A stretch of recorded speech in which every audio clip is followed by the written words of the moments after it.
So, if you want, I can read you the quote.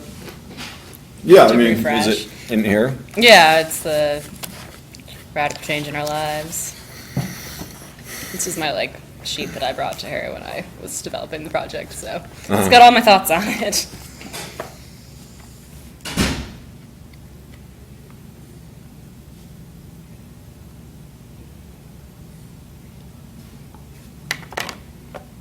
Get the bad and the ugly.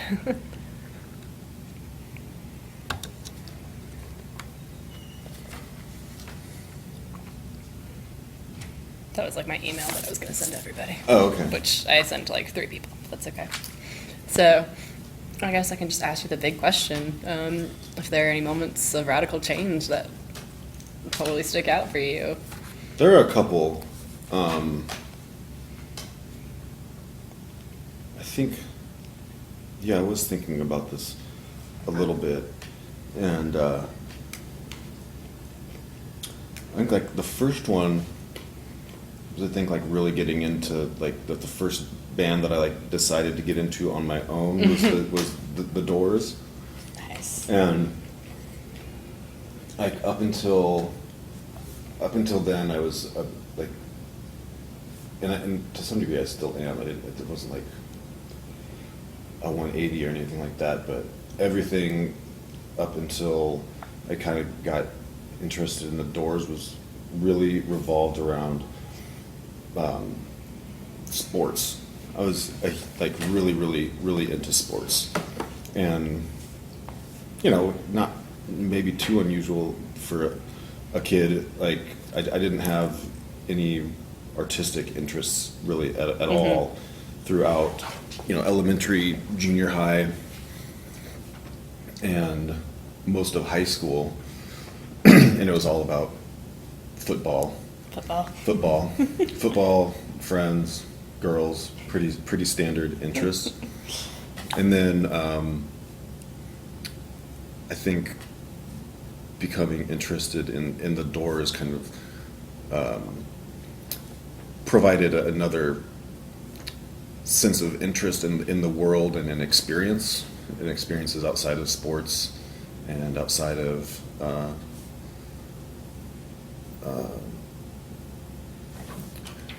experiences that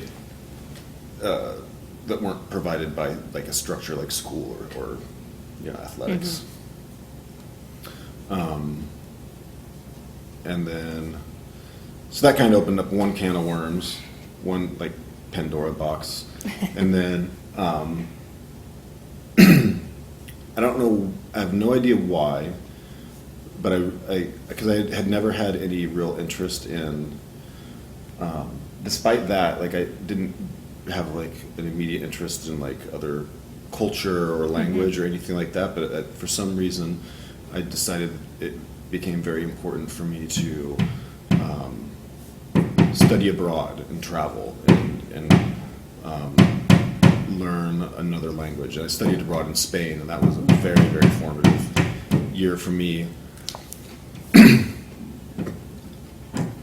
How old were you when you studied abroad? I was 22. Okay. Yeah, so so even after getting into the Doors and having other things in my head, I still didn't know what I wanted to go to school for. I just know I didn't want to pump gas or be a roofer for the rest of my life or anything like that. Do something a little more academically. Yeah, I don't even know if it was. Focus-driven. I mean, I don't think it was even necessarily. It was pretty just I wanted to live a more comfortable life than that. My dad's a carpenter, and he's often told me I really just hope you don't have to work with your body for your living. And so I knew I didn't want to stop going to school, even though I had zero ideas or really zero particular interests in becoming a journalist or an engineer or anything like that. So I just kind of went to school to hopefully I went to school with the idea that idea would present itself. You would to find me. it. Yeah. The discovery. But a lot of people I that think maybe maybe know when they're done with high school, like they want to be an art historian or they want to be an engineer or something like that. I didn't have any of that kind of. It's probably rarer than you think. Really? Yeah. I feel like I hear that a lot, at least. But I didn't have that. And even like a couple years after school, high school, I went to like junior colleges, moved to Alaska, back to California. I grew up in California. Okay. North or south? Southern California. Yeah. Okay. North County, San Diego. And move around San Diego to Alaska, back to San Diego, and then to Iowa where I had family, and that was kind of a random move in a way, and I just wanted to go. I knew I wanted to have like a more quintessential collegiate experience than like a UC Santa Barbara or UCLA or USC type of, that didn't seem to fit my idea, this vague idea of what the college experience was going to be. Did you want football? What's that? Did you want football? Well, there was Is football that in part of Southern it? California too, but Yeah, I guess Iowa so. City as a town is very much about the university. Right. There's I mean, that's loads and loads how of it young- is here. So I but even can- more than really? it is here. Yeah, I mean, like here, Athens as a city is larger than Iowa City. Iowa City is like a very, very It's like pretty much just the university. it's like 30,000 students and like 60,000 full-time residents. So like that, there's like a third of the population Are the students. is the students. And then for some reason I really wanted to I thought it was a really cool thing would be to study abroad, and I think that kind of came from one of my dad's brothers, one of my uncles is I don't know if mentor is the right word, but maybe I kind of decided that he would be a better role model than my father in terms of like the life that I wanted to live. He'd traveled a lot, and somehow I got a travel bug, I think somewhat from him, and then also having done it really a little bit, you know, going to Alaska Yeah. and traveling in the West really was very fulfilling for me. And so I wanted to just go further and learn another Yeah. language, and I Immerse don't know yourself where in a this came, totally because different- like I was very resistant to learn Spanish growing up in Southern California, which is really, in hindsight, kind of odd because there's so much Spanish around. Yeah. But there was like a really weird attitude towards immigration and kind of definitely like there's some definite racism back then, especially towards Mexicans, and kind of like a resentment of them being there, and kind of like, why the hell should I learn Spanish? You should learn English. But anyways, I like that kind of went away, and I became very interested in learning another language, and so studying abroad in Spain was really, really, really great. And it introduced me to like the first museums I had ever been to, like at age 22 or something like that. Like went to the Prado, and I haven't been yet. oh, it's so good. I know. My It's so family good. went without me quite a few years ago, and they like told me all about all the fantastic museums they went to. I was like, It's "You're killing me! Yeah. You're killing me!" Spain's great. I love Spain. And so it was my first introduction to art, and I still didn't like have any inkling to be a photographer or anything like that, but it was at least an introduction to the arts. And I had vague positive feelings towards art, whereas before that had been like kind of just like a zero like ideas about it at all. And it was and then like later on, towards the end of my time in Spain, I was introduced to the works of a photographer, Silvestre Salgado, who's a documentary photographer, and I really found his images to be very powerful, and to have this kind of sense also of what I would want to do with my life, or like what I viewed his work as being, was like a way that he was able to travel and see the world and at least aspire to do something positive for humanity by showing this documentary work. And so I think that was very powerful, and I decided then that I wanted to be a photojournalist, and applied to the School of Journalism and got in, and That's what your undergraduate. started going down that path, yeah, and then graduated. I don't know. So like radical change, I certainly, I'll not apologize, but so there's been like a number of different events that have had a great impact on like the direction that I've gone. And so I think another one was, so I graduated and had done really well, and like won some awards as a photojournalist. Probably at that time, with the market the way that it was still, I could have probably pursued and gotten a job in journalism, but I really wanted to do Peace Corps, and so I did that in Panama. Oh, wow. Yeah, it was great. But as great as that was, like, and that was a really great experience, but I don't know if it like was, you know, it's definitely contributes to who I am, my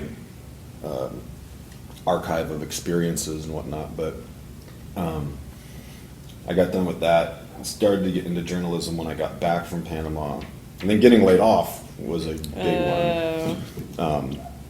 Because I felt like what I had studied, what I had planned to do, like that whole model had just basically been like Falling apart. Like the rug had been swept out from, like that was my rug and it had been swept out from under my feet. Did you work for like a newspaper or? I worked for a year in like page layout Okay. in Chicago, and then I got offered a job for a Spanish-speaking newspaper, being kind of like it was a smaller publication. It was a branch of the New Haven Register.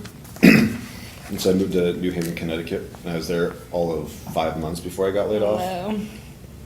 And so I decided that I was done with journalism because, I mean, I'd already been looking for other work. I wasn't really too fond of that, and I was looking for other jobs, and they had really depleted the number of jobs from when I was studying journalism to that point, 4 years later, the number of journalism jobs had really depleted. Yeah, I think that's not an uncommon problem. Like, they're totally restructuring the journalism school here. Yeah. Because their graduates are having similar issues. Yeah. A little too old-fashioned. Got to update. Yeah, Keep yeah. up with the times. And so from there, I sorry if this is more biographical than you were wanting, but you can obviously edit out whatever is I mean, no, unrelevant. everything is valuable, Okay. in my opinion. And then I decided to teach English in Spain. So I moved back to Spain eventually, and taught there for a year. And I kept working as a photographer, and I still was working in a documentary way, but I guess I didn't know why I was doing it in terms of like, I didn't know like what ends it would have. Like I just knew that I wanted to keep making, I didn't want to abandon photography, but I knew that I didn't want to put all my eggs in a journalism job basket. kind of basket, yeah. And then after I got back from Spain, I really serendipitously wound up working at a restaurant, waiting tables with a guy, a printmaker, who had moved to Iowa City. So I moved back to Iowa City after Spain, and wound up eventually getting a job at a restaurant and working with a guy who had moved from Philadelphia to Iowa City to kind of under a printmaker there. And we became fast friends because knew nothing of the arts in terms of like sculpture, printmaking, painting, and these types of, or even like art photography for that matter. I mean, like I was very like really documentary photojournalism, Yeah, kind of like photojournalism. that was, I mean, about as much as I got into the arts was like knowing that certain really good photojournalists like Bresson and Salgado and Kudelka could be considered also artists as They well. straddle that line. Right. But I knew nothing else of like, like the Cindy Shermans. So you went through the journalism school at the University of Iowa, Yeah. like entirely. Like Entirely. you didn't even go. Nope. I had Yeah. one photo class in the art school, and that was about it. I had no zero art history, none of like what we call foundations here Right. type classes. Right. And then met this guy who was printmaker in Iowa City, and I was kind of, and they were interested in this photo etching technique. Okay. And so my knowledge of photography, and I was also very useful, for lack of a better word. Like I knew how to build things, Right, and like yeah. I kind of like had some practical knowledge, which was useful to them at this studio that I worked at, and I got along with the artists really well, and so like I got into like this very insular, tight circle, which like the studio is freaking amazing. Like it's so random that I wound up there because Yeah. it's this really beautiful, This little- big studio with 2 etching presses. You have all this space to paint and just a great environment, an incubator for art. Like there's just art being made all the time, always being talked awesome. about. Really beautiful artwork on the walls. His dad was a very important printmaker that really established Iowa. University of Iowa is a very prominent Printmaking. art school, and especially in printmaking. And this was his son that had maintains a studio in Iowa City that I was working with. And so that was kind of like my introduction into other ways of using photography as a way to make images that were distinctly removed from a journalistic kind of model. And so that was a really big introduction to the arts, and until I went to grad school here, that was like my only introduction into the arts. Wow. And so it's very So that's like, not haphazard, but non-linear kind of Yeah. a way from going to getting into the arts. I mean, I know that some people like, pick up painting and they get really into painting and they apply to, they build a portfolio to apply to like a master's program. But I think it's really interesting that you came from like a totally different background. Like, Yeah, so my portfolio here was made, I think, almost about half and half, kind of straight photo images, and then another half that were like photo intaglio Wow. images, stuff that I had done. And then, like hopefully another one will be this,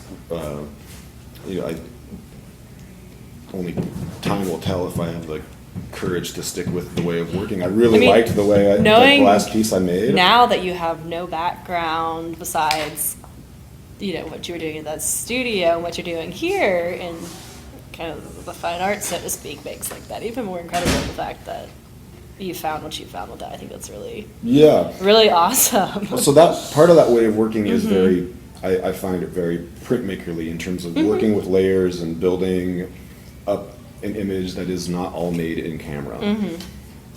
And so that was a really fun piece to make, and I was able to get loose with it, and I really hope to make more work kind of like that piece that I made for That's fantastic. Katie's class. Thanks. I really Yeah, had I fun mean, making it's it. really fantastic. Thank you.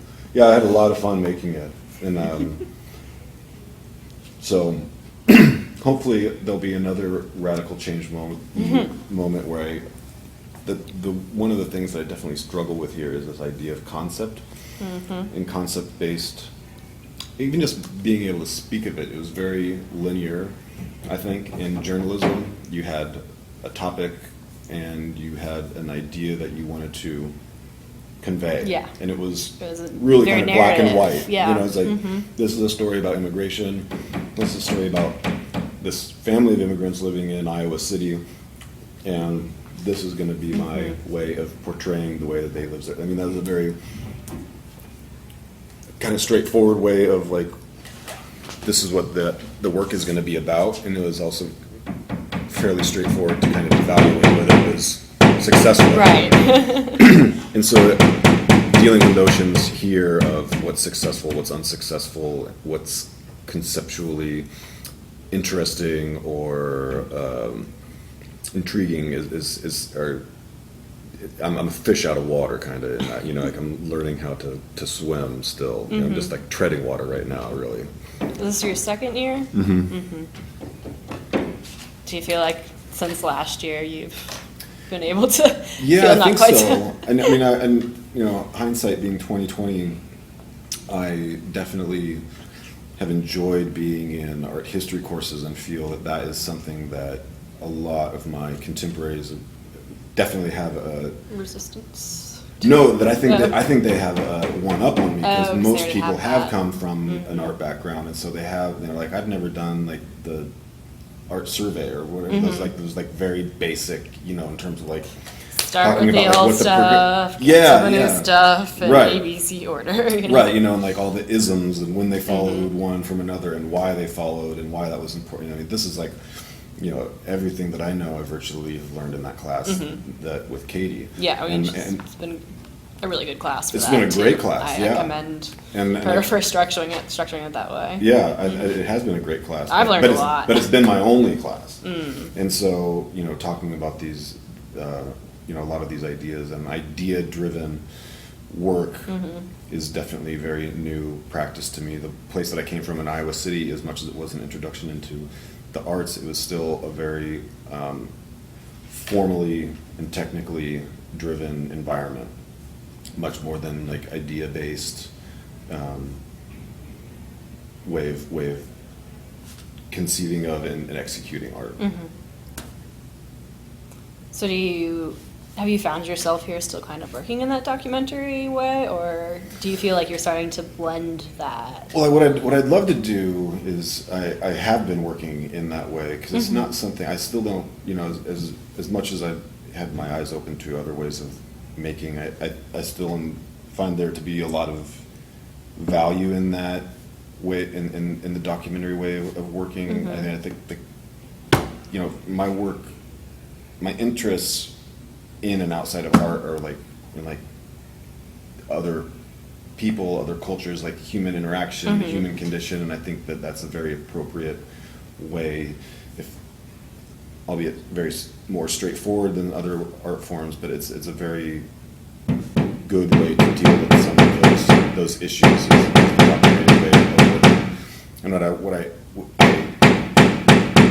love to do is combine the best of documentary, the best qualities of documentary with some of these other conceptual and formal ideas that I can borrow from other ways of, you know, printmaking and alternative photography and, you know, potentially painting and installation or whatever that directions those may go. I think that's the idea that I would have, is not to distance myself from like the idea of the human and the human condition being like Your medium. yeah. That's yeah. I mean, Yeah. that's been one of the great things that we've been talking about a lot in that class and in my abstraction class, modernism class. We're talking about the medium a ton, so the question becomes, what is the medium? Does the medium have to be some kind of tactile material thing? Can it be a conceptual thing? Can it be that my medium is an exploration of the human condition? Right. So, I mean, I think it's a really valuable way to approach work. You know, Yeah, as someone looking at it and as someone making it. That you give it a little bit more fluidity and ambiguity in a way that kind of opens it up, Right. rather than trying to put strict parameters around this is this, and Yeah. it can't be anything else. And that was so neat about studying Rauschenberg as well, is that talking about his own work, he viewed it as being very journalistic in nature, which I would, you know, I didn't study him in journalism school, I can tell No. you that much, but I can totally see it now. And I think that's a really good, like that's a lot of like, not, you know, copying, but I mean like that kind of model of like being journalistic, having it relate to real people. People, like, yeah. But being able to describe it in different ways, I think is really an interesting way to approach it. I'm really interested in like phenomenological work, so I can understand like that desire for like human interaction, human condition. Yeah. The experience, like I'm really interested in the experiential. So. Yeah, and I think that's one thing that I like about, I'm like coming from that place in Iowa City where technique and execution and craft were so important, and that really resonated with me.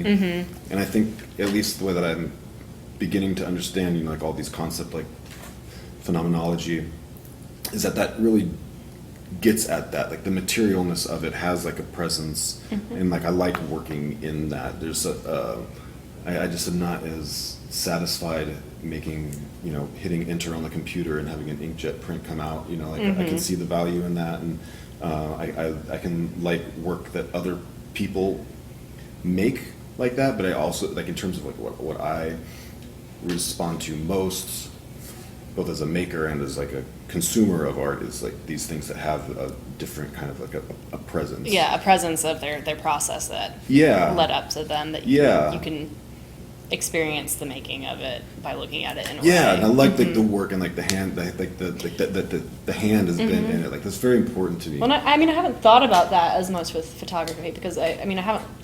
I like did some research in undergrad on Nan Golden, but otherwise I haven't looked like a ton at photography. But when you point that out, you go up to something that you can tell has been printed by hand and using one of those various formats as opposed to just like a standard inkjet print. Right. You get a very different sense of like the tactility and the weight of what that photograph is, Yeah. not just as an image but as an object. Yeah, and I really like that. I really respond to that, and like I like that piece that I made for Katie's class will not be the same online. Like it'll be a totally other experience. And I have images that aren't that. Right. You get a big enough screen, and they're maybe better on a computer screen in some ways than they would be hanging Printed. flat 2-dimensional Yeah. on the wall. But I like the idea of making things that you really got to like be there with it and Presence. experience Yep. and be around it. And I think maybe that's why I'm drawn towards also like that, doing things like the one-to-one, because then like the relationship that you Right. have towards something. I mean, is- it's not confrontational, but it demands your attention in a way that Yeah. something. Well, sometimes small things demand your attention because you have to. Totally. It creates like an intimacy, like Right. spatially, so that you can experience it. But something big like that, I mean, you talk a lot about like the body, like contemporary art, and like I mean, in my dance life too, we talk about the body and how like a presence, like sameness in size, that there's the way that you're kind of forced to reconcile that relationship when it confronts you in that way, to have something the same size as you, that one-to-one relationship. I like thinking about that. Yeah, I think it was effective in that work for Thanks. sure. And I wish I didn't get a chance to like look up close at I have it right here. Really? Yeah, I might if take you- a peek at it. Yeah. Yeah. I mean, unless you have anything else to say, I can turn this off. But I don't think so. okay, cool. If you have other questions.